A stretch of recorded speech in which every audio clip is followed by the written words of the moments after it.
Од таа финансиска зависност ние доаѓаме на подчинетост и ставени сами себе си во втор план. Значи, ако не се отвараат, ако нема истражувачко и критичко новинарство, спортско новинарство, ако ние само фалиме, имаше една ситуација, еден газда кај што сакаше само победите да ги пишуваме на порталот, а поразите не, значи ние ќе дојдеме во таква ситуација.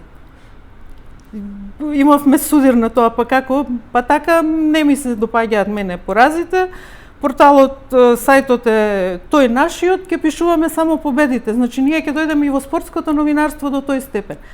Како резултат на тоа, публиката знае, македонската публика знае да го препознае, колку и да е влијанието малку изместено преку социјалните мрежи. Меѓутоа, ако ти само фалиш, а публиката знае дека има пораз, а ти кажуваш дека не изгубивме, него не успеавме да победиме, значи публиката полека не ти верува.